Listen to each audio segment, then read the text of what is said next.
conmigo hay dos personas muy importantes para la vida de Carmen Balcells.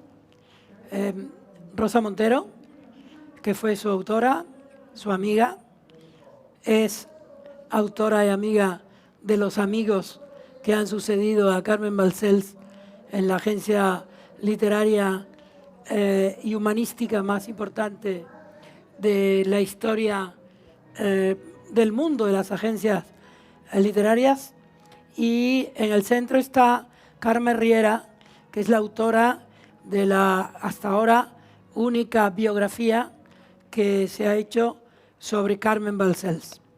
Para mí es un privilegio que me hayan pedido que esté en este evento que se celebra en la Feria del Libro de Frankfurt, feria en la que su equipo, sobre todo, a lo largo de los años, consolidó una manera de ser que yo mismo como autor viví, y no digo que sufrí, porque siempre que lo sufría, luego nos reconciliábamos inmediatamente, como en un tiempo como editor y aprendiz de editor, y después como persona que la admiró por su humanidad, por su creciente sabiduría, que hizo que casi todo lo que se nos ocurría a quienes tratábamos con ella, o como editor o como periodista,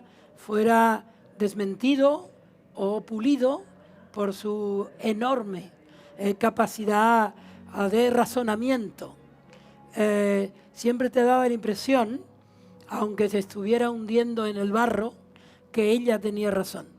Así que muchísimas gracias, queridos amigos, Luis Miquel, compañeros, por esta oportunidad de dirigirme a un auditorio tan selecto aquí en Frankfurt, y sobre todo por estar junto a Rosa y a Carmen. Me gustaría que ustedes dos, Rosa primero y luego Carmen, situaran en el tiempo de cada una la figura de Carmen Balcells. Primero tú, Rosa. Hola, hola. Estoy encantada, primero, de estar aquí. Y esta mesa me chifla. Bueno, ya veis que somos como las hermanas sisters. Conjunto rockero. Soy muy gran amiga de Karma y de Juan también, pero en este caso además muy admiradora de Karma, y en especial también del trabajo que ha hecho en el libro. Ella era mucho más amiga de Carmen Balcells que yo.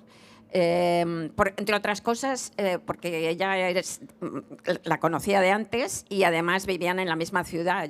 Carmen Balcells y la agencia está en Barcelona y yo vivo en Madrid, ¿verdad?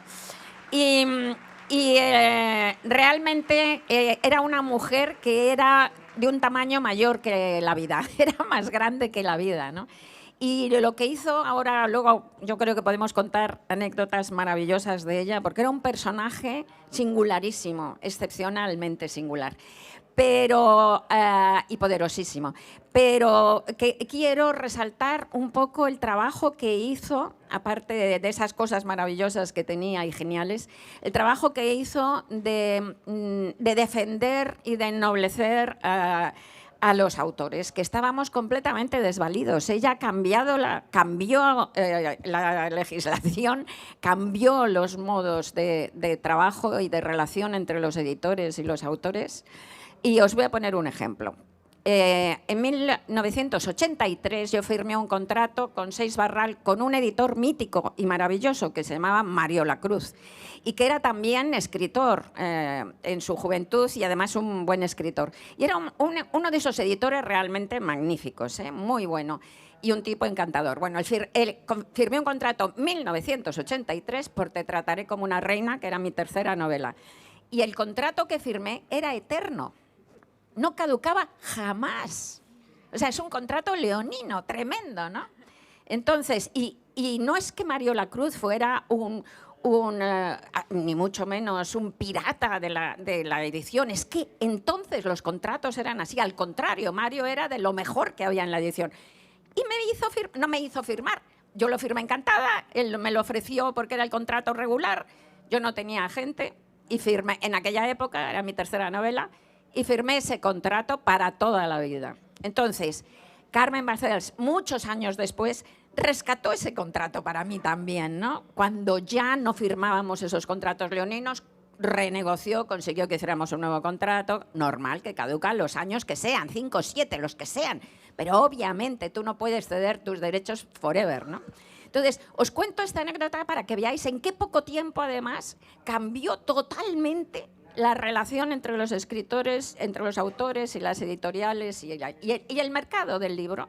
Y esto os aseguro que lo hizo Carmen Balcells. Ella fue la que cambió esa situación en España total y radicalmente. Buenas tardes, estoy encantada de estar aquí con mis amigos, con Rosa y con Juan, con todos ustedes. Muy agradecida a quienes nos han traído, especialmente para rendir homenaje a Carmen Balcells. En este caso la excusa es el libro, pero lo que queremos es rendir un homenaje a Carmen. Rosa recordaba su caso, yo puedo muy rápidamente recordar el mío. Carmen no tenía, cuando me llamó a mí Magdalena de la agencia para si quería ser representada por la agencia, yo me quedé absolutamente bizca. Esto era el año 79. No era porque yo fuera buena en absoluto, era porque no tenía ningún autor catalán y supongo que eso pues hacía que yo, entonces era joven, pues que les interesara. Recuerdo la entrevista, me preguntó si yo tenía un contrato. Bueno, yo tenía un contrato, pero un contrato el que no se me pagaba porque la editorial Laya era una editorial muy cumbayá, todos éramos muy progres entonces, y no me pagaban porque con lo que recaudaban de mi primer libro, que fue bastante exitoso, Te deix amor, la marca Mapañora, me decía el editor, Alfonso Carlos Comín, que así podía pagar a otros autores catalanes que lo necesitaban más y, bueno, pagarles no, editar a los autores, ¿no? Entonces a mí eso me parecía bien. Cuando se lo conté a Carmen, Carmen pues soltó una carcajada fantástica porque, bueno, le pareció que era una cosa, pues, que yo me prestara a eso es que debía ser tonta del bote. Me dijo que se había acabado y a partir de allí, evidentemente, se acabó. Por eso yo digo siempre que Carmen me cambió la vida, pero no solo a mí, nos la cambió a todos. Claro, es un poco el mismo estilo de que tú contabas, de que a partir de aquel momento pues no solo cobré los derechos, sino que además los contratos fueron revisados por ella y tenían pues una caducidad.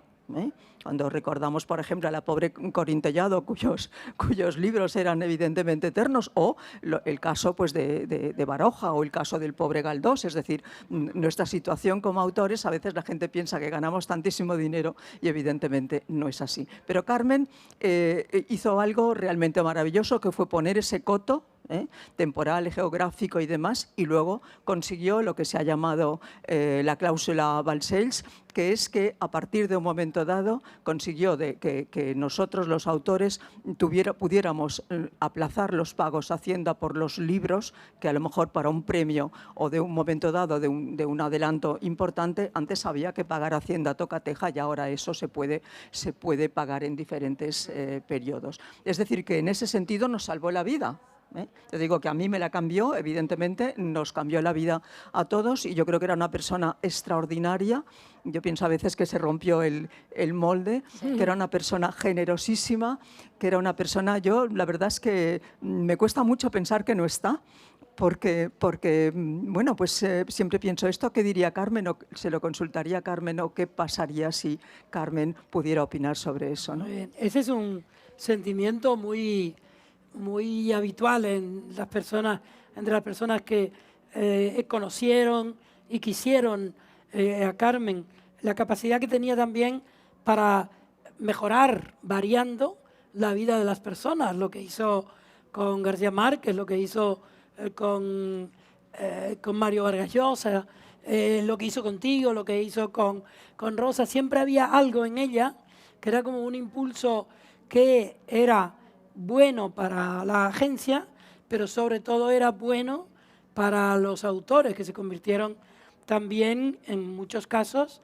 en amigos. ¿Cómo era, Rosa, ese carácter amistoso en que devino el trabajo, digamos, profesional de Carmen Balcells contigo? Mira, ya te digo que más amiga es ella, pero quería, al hilo de lo que estás diciendo y de lo que habéis dicho, una cosa que hizo muy importante y que tiene que ver con esa generosidad suya y con esa protección, porque era como la gran madre, ¿no? La llamaba, ¿no? García Márquez, ¿no? Decía la mamá, La ¿no? mamá grande. Sí.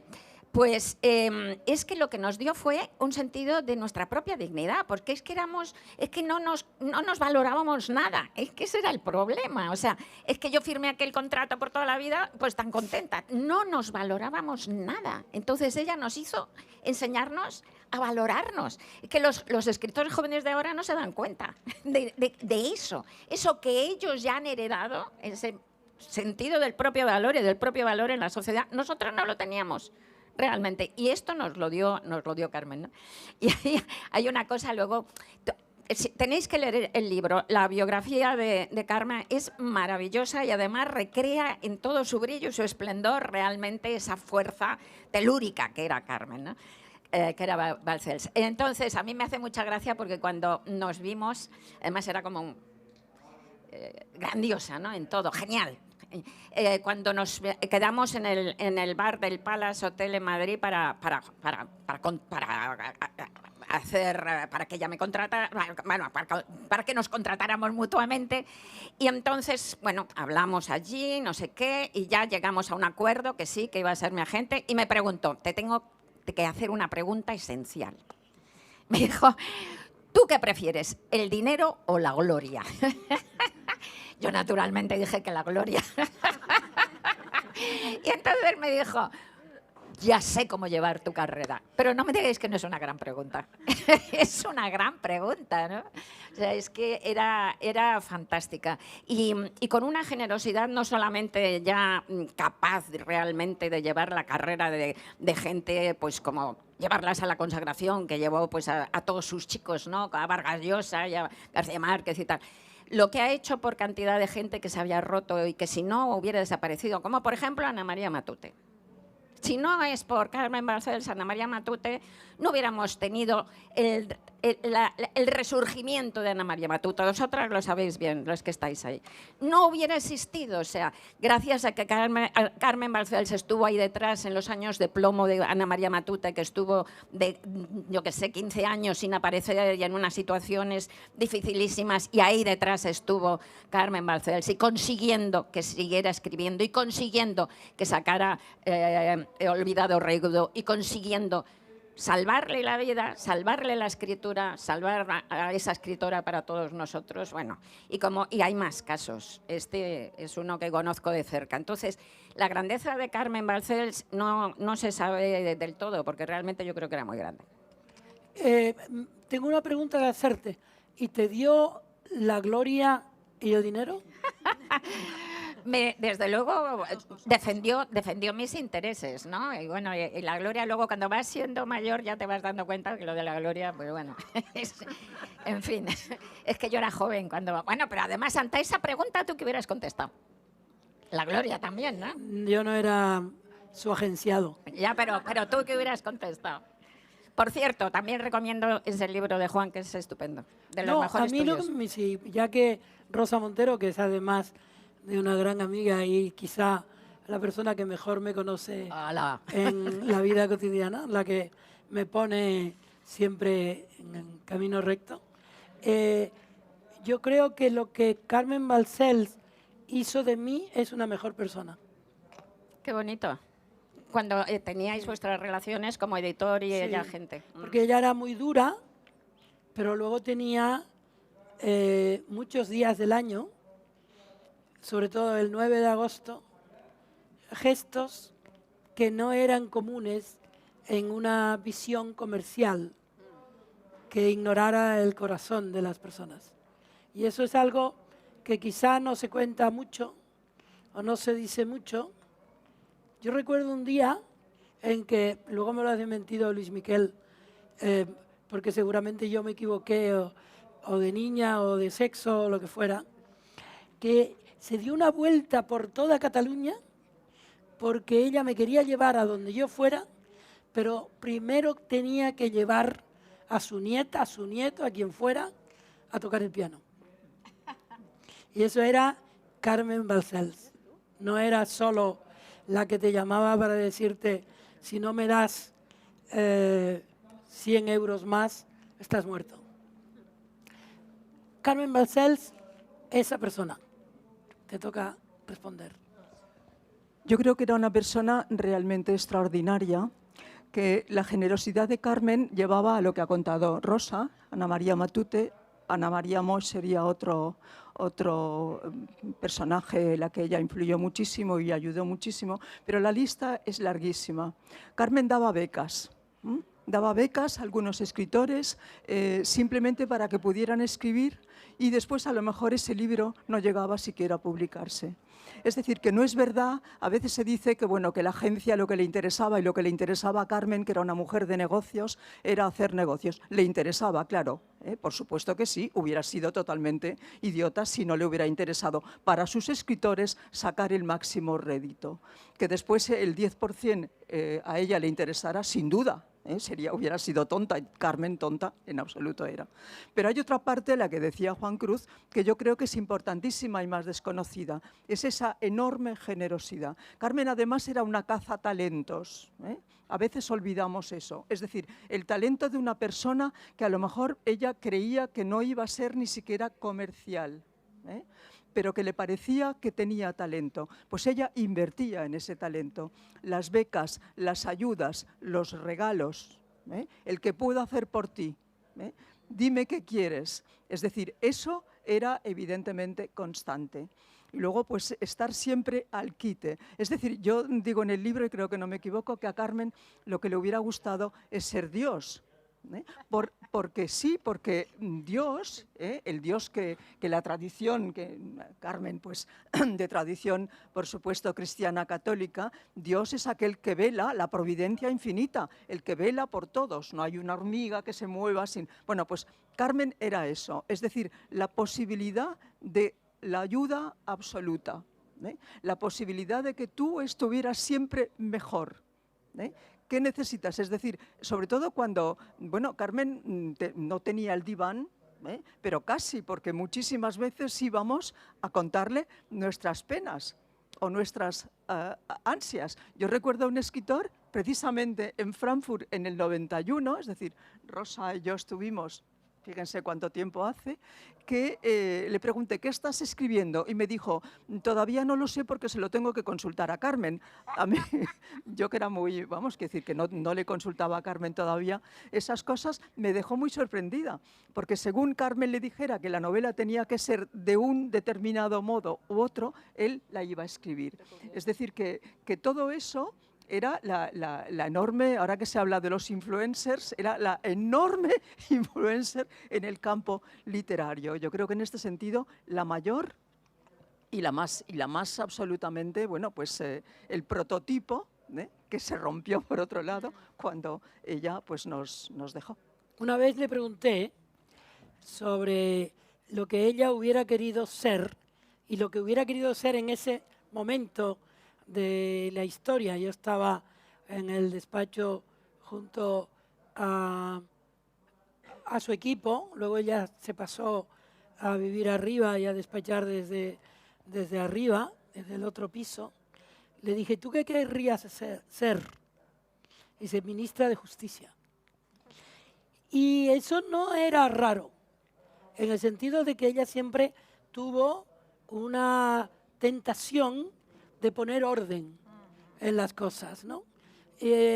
Podía haber mucha emoción alrededor, en momentos muy culminantes de su vida como editora y como amiga de editora de agente y como amiga de aquellos que ella agenció, pero enseguida venía en ella esa especie de administración del orden tajante. Cuando murió Vázquez Montalbán, para ella fue una tragedia, para muchos de nosotros que quisimos y trabajamos con Manuel. Y entonces ella me invitó a mí a almorzar el día en que venía el cadáver desde Bangkok. Y entonces me llevó a una habitación contigua al sitio donde ella despachaba. Habían colocado allí, ella habría hecho colocar una foto enorme de Manolo subido a una escalera. Hablaba con mucho sentimiento, pero también con mucho verismo de la situación cultural, de los libros, de lo que fuera, y de pronto miraba hacia donde estaba la figura de Manolo y le hacía un gesto así con la mano. Ella quizá, junto con otra persona muy querida del mundo editorial, que fue Isabel Polanco, quizá fue la persona con más capacidad de ternura que yo he conocido. Yo no me acuerdo de quién es este verso, pero ahora que me acordé, no voy a decir de quién es. Dice, hay que endurecerse, pero nunca perder la ternura. Y esa zona de ternura, y ahora ya les dejo a ustedes para que reflexionen sobre el mismo asunto, esa zona de ternura siempre la tuvo disponible, incluso para aquellos a los que no llegó a querer del todo.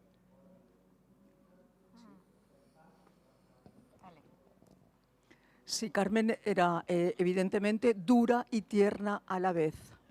En la biografía está el cuadro, el derecho y el revés, en cierto modo, de Gonzalo Goytisolo, que yo creo que, y además ella aceptaba ese hecho de la dualidad posible en relación a que podía ser dura, durísima, evidentemente, negociando con los editores. Lo recordaba San Pedro, su gran amigo, que precisamente decía que la capacidad de ternura de Carmen era infinita. Y luego con sus autores, absolutamente tierna.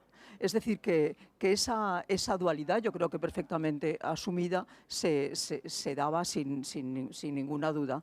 Y precisamente San Pedro es el que lo manifiesta mejor cuando habla de ella en el sentido de esa cuestión. Y con los autores ella decía siempre algo que me parecía estupendo. Cuando yo alguna vez le decía, pero es que, claro, todo lo que has hecho por nosotros, y ella decía, sí, pero los deportistas tienen siempre la primera página de los periódicos, y yo no he conseguido que los autores, ni siquiera García Márquez, tenga el prestigio que puede tener un deportista.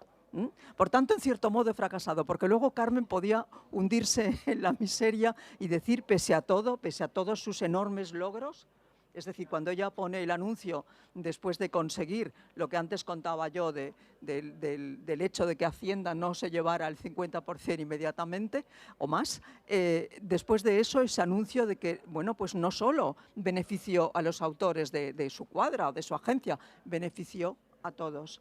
Es decir, esa capacidad suya de pensar que sí, allí había un logro, pero inmediatamente después podía pensar que no había conseguido que Vargas Llosa, que García Márquez, que Rosa Montero, que Juan Cruz, que todos esos pudieran estar a la misma altura que podía estar un deportista de élite. Y bueno, esa era un poco su pena. No, habéis dicho cantidad de cosas muy interesantes. Una cosa muy interesante que has dicho, Juan, es eso, que era ese espíritu de orden, ¿no? La verdad es que esa es creo que es una gran definición de ella, ¿no? Y esa capacidad de ordenar el mundo que tenía, ¿no? Es verdaderamente. Porque yo creo que Carmen era sobre todo también una estupenda ama de casa. Sí, sí, en ese sentido, además, grandioso, ¿no? De las amas de casa capaces de gestionarlo todo. Por ejemplo, Marie Curie apuntaba las fórmulas químicas junto con las recetas de cocina en el mismo libro, y las recetas de cocina eran como las fórmulas químicas, o sea, capacidad de ama de casa también. Es que Carmen en los cuadernos amarillos apuntaba también las referencias de algún autor que estaba viendo o que no sé qué, pero a la vez estaba el cocido, es decir, o lo que tenía que mandar a Lola a buscar, es decir, todo eso que se conjugaba perfectamente. Bueno, pero tenía esa capacidad realmente. Yo soy una cabeza súper desordenada, ¿no? Pero ella tenía esa capacidad y esa voluntad de ordenar el mundo. Lo de ministra de Justicia tiene mucha gracia, ¿no? Y luego hay otra cosa que me ha resultado curioso de lo que has dicho tú, ¿no? Que del autor ese que decías que voy a ver qué me dice Carmen, porque yo lo que siempre encontré en Carmen, al contrario, era un respeto casi exquisito por la escritura de los otros y casi diría que patológico en el sentido de que yo creo que se sentía inferior de alguna manera a la capacidad de escribir cuando ella para mí era tan grande, quiero decir. ¿No te parece que había, desde luego, se acercaba a mí no me decía absolutamente nada de la escritura, me decía muchas cosas que me ayudaban. Y no decía nada porque yo creo, como en otros casos, pues hay editores que te dicen cosas de la escritura y tal, y a mí me hubiera gustado saberlo, pero ella no decía nada de la escritura como si no se atreviera. Y eso era, yo creo que parte de la complejidad de las personas, ¿no? Que tenemos nuestros agujeros de inseguridad, aunque seas una especie de tanqueta de seguridad. Pero era una crítica literaria implacable. Una vez que leía el libro y estaba a solas contigo y tú ya le habías firmado el contrato, te explicaba lo que le parecía el libro. Ah, qué genial, ¿ves? Pero yo eso a mí, por ejemplo, no me lo ha dicho, no me lo decía. O sea, a mí no me decía de mis textos, o sea, me decía de otras cosas, de cómo tenías que moverte, cómo tenías que hacer. Me acuerdo una vez, ¿no? Que le dije, es que quiero dejar de escribir artículos de periodismo y tal. Ni se te ocurra, no sé, un poco como gestionar tu vida, sí. Eso sí. Pero de los textos no, y más bien yo la veía una especie como de respeto casi... No, pero el respeto a los creadores lo tenía absolutamente, ¿eh? Absolutamente, era una admiración sí. espantosa, Tremenda. vamos, enorme, veneración por Exagerada. los creadores, sí. Pero por otro lado sí que opinaba, es decir, sí que a veces te decía, pues eso así o esto así. Y en cuanto a esta persona que le pidió, es decir, sí que había autores que le preguntaban, pues eso, que le parecía el tipo de novela, aunque ella contestaba aquello tan maravilloso, yo no aconsejo, yo Exacto. ordeno. A mí me gustaría incidir en un aspecto de Carmen como amiga y sobre todo como amiga por encima de los intereses. Quizá en el 2002 hacía una gran tempestad de nieve por Castilla y su amiga Nélida Piñón tenía que tomar un avión para pasar la Navidad en su casa en Río de Janeiro. Entonces ella había mandado a Dionisio, su chofer, con Nélida y estaba evidentemente en muchas dificultades para seguir viaje desde Soria a Madrid, por ejemplo, porque Soria estaba inundada de nieve. Entonces, de todas las personas que ella podía llamar ese día para conseguir lo imposible, estaba yo. Yo estaba en Tenerife y entonces ella me dijo que le encontrara, como fuera, un helicóptero de la Vuelta Ciclista, de esos que se usan en la Vuelta Ciclista, para recoger a Nélida con su chofer, con Dionisio, para llevarla en el helicóptero hasta el aeropuerto de Madrid. Y entonces yo hice la gestión. Era imposible que ella me pidiera algo y yo no hiciera la gestión. Pero no en mi caso, en cualquier caso. Cualquier persona que recibía de ella una orden, Eso yo no aconsejo, ¿no? incluido el presidente del gobierno o el rey, hubiera cumplido una orden de Carmen Balcells. Entonces, cuando ya tenía yo el helicóptero más o menos apalabrado, me llamó Nélida Piñón y me dijo, Juanito, ya estoy en vías de arreglar esto. Había conseguido una pensión, un hotelito, en donde se quedaba con el chofer. Y al día siguiente, por la mañana temprano, iría a Madrid porque se habría despejado. Y yo le pregunté... Lo que olvidas es que Carmen dijo que no nieve más y no nevó. Bueno, no, pero espera, termino de contar la anécdota porque el sitio donde se había quedado, o se estaba quedando, se iba a quedar Nélida Piñón era una casa de putas. Ah, qué bueno, qué bueno. Y ella estaba, Nélida, estaba muy feliz de declararlo así. Y este fue, digamos, uno de los hechos fundamentales de mi vida como contador de anécdotas. Me gustaría que ustedes contaran una que la superara. Bueno, yo tengo muchísimas, pero por ejemplo, apelando a esa generosidad, recuerdo que una vez recibí un ramo de flores el día 26 de julio, que no tiene nada que ver exactamente conmigo, con una tarjeta que ponía como si te llamaras Ana. Es decir, bueno, pues claro, es Santa Ana ese día, ¿no? Entonces ella solía mandar flores siempre por los santos, por los cumpleaños, por cualquier si estabas incluso deprimido, te veía mal, pues te mandaba un ramo de flores maravillosas. Bueno, pues eso es realmente un elemento más de esa generosidad que supone siempre, y yo insisto mucho en eso, en que, bueno, pues a ella le interesaba el dinero, claro que sí, es decir, le interesaba ganar dinero, pero luego también le interesaba el hecho de poder disponer de ese dinero para los demás, que es una cosa que muchas veces olvidamos. Yo recuerdo siempre esa anécdota, entre otras miles. Después hay una cosa que no hemos mencionado, que es el enorme sentido del humor de Carmen.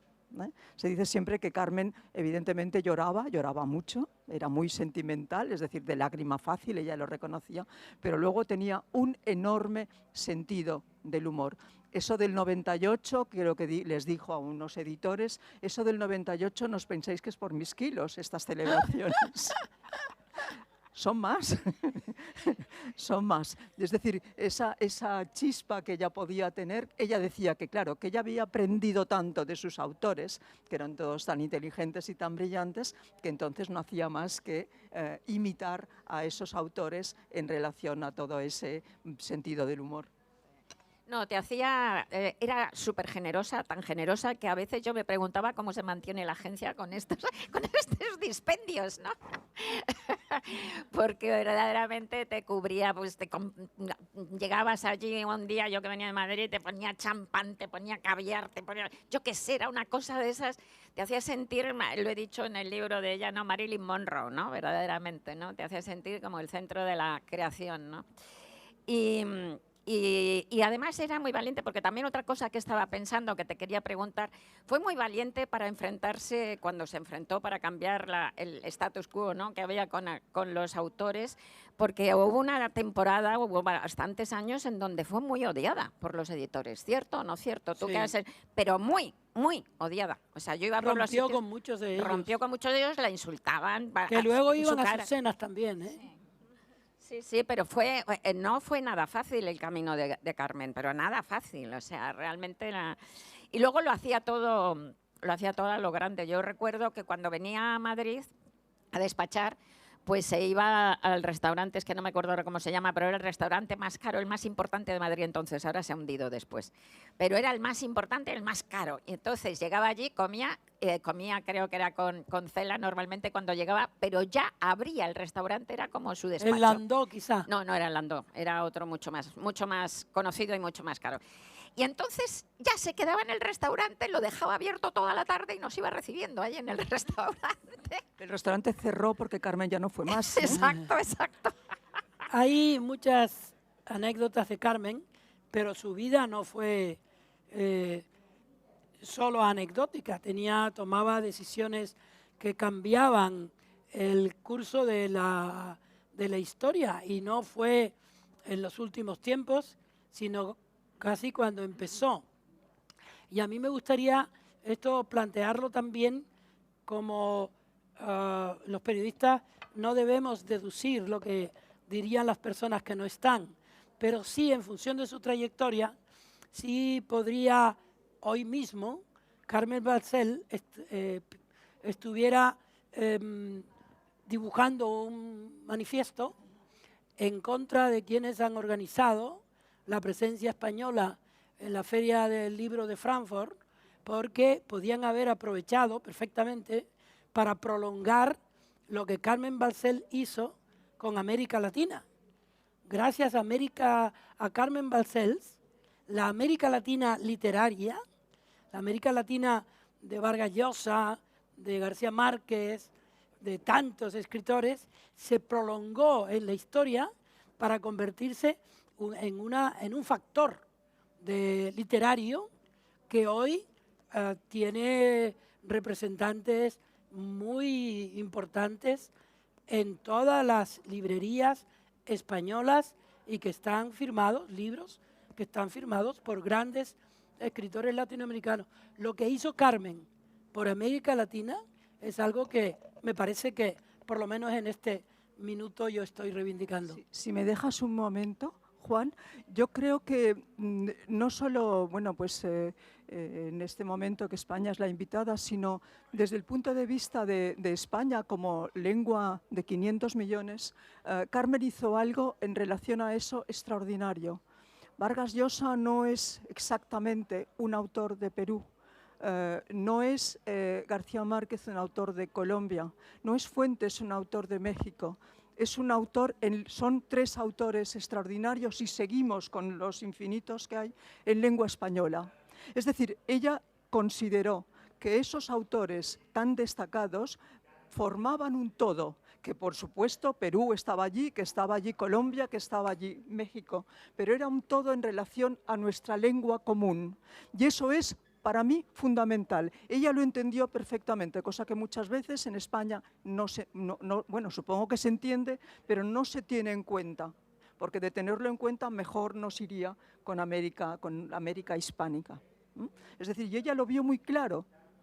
Los autores del boom no eran de cada uno de esos lugares, también, pero eran autores universales, no planteaban las cuestiones de cada lugar, de cada país, eran el todo y eran así en una lengua común, con las variantes que pudiera haber, no hay ningún problema en eso, pero era una lengua común, era exportar al mundo la lengua española y la literatura nuestra, en nuestra lengua. Bueno, es que me encanta que lo hayáis sacado esto en el sentido de que no hemos resaltado lo suficiente tampoco el papel de Carmen en el boom latinoamericano. Claro, esencial, quiero decir, el papel esencial. O sea, el boom latinoamericano, esto, esencial papel también Carmen Balcells, esencial. Entonces, es que era capaz de pensar muy grande, pensaba muy grande. Entonces, tenía esa capacidad, esa visión genial. De ver más allá donde no hay territorio, ella lo veía, ¿no? Y un poco, efectivamente, fue el comienzo de esa idea del territorio de la Mancha de Fuentes, ¿no?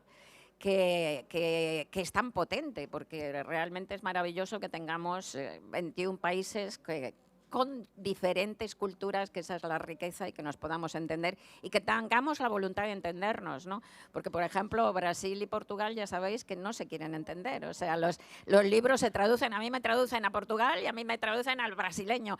Saramago, por contrato, se negaba que lo tradujeran al brasileño, porque es que han traducido libros de portugueses al brasileño. Entonces, lo digo como ejemplo para valorar que nosotros no somos así, que nosotros tenemos esa voluntad de entendernos y de completarnos y de enriquecernos con nuestras diferencias. Y la primera que lo vio esto clarísimo y que puso la bola en circulación fue Carmen Balcells, ¿no? Y tú cuentas ahí al final, incluso es que no dejaba, era una visionaria cultural tremenda, y cuentas al final cosas que yo no sabía, además de 17.000 proyectos que tenía al final. Cuenta un poquito de ello ya.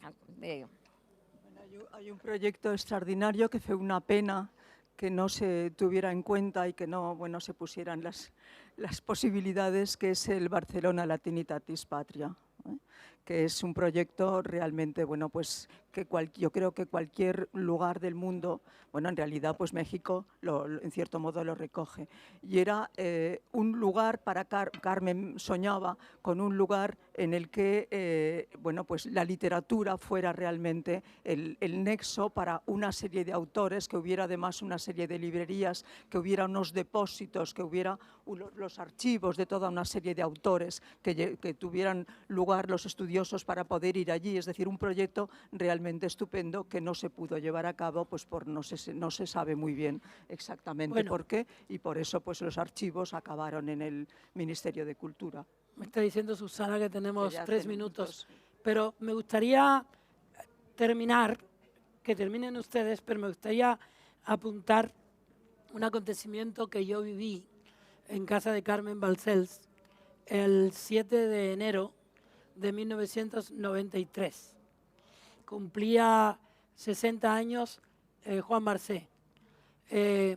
Ella quería a los escritores como si no hubieran crecido, como si todos tuvieran la edad en que ella los conoció. Y en ese caso le organizó una fiesta sorpresa a Marsé, en la que Mario Lacruz cantaba As Time Goes By, en el momento en que, vestido con una casaca roja, Marsé entró con su mujer y con Carmen a una casa en la que se suponían que iban a tomar la última copa del cumpleaños. Me gustaría que ustedes contaran algún hecho que fuera similar o que retratara a esa Carmen agasajadora. Carmen se disfrazó de papisa para celebrar precisamente en un restaurante de Barcelona esa cláusula Balcells famosa, ¿no? Yo creo que además, como delegada de Dios en la tierra, fue el mejor disfraz. Y entró, Carmen era puntualísima, puntual siempre. Además le molestaba a la gente que fuera impuntual.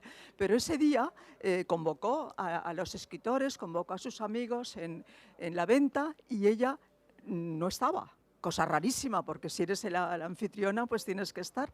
Ella llegó con la tiara, es tiara, ¿no? Creo que sí. Y con el... Sí, tiara es. Con las túnicas y con el báculo y bueno, fue una cosa impresionante, ¿no? Porque en realidad pues era eso, es decir, era la representante de Dios en la tierra. Fue un espectáculo fantástico.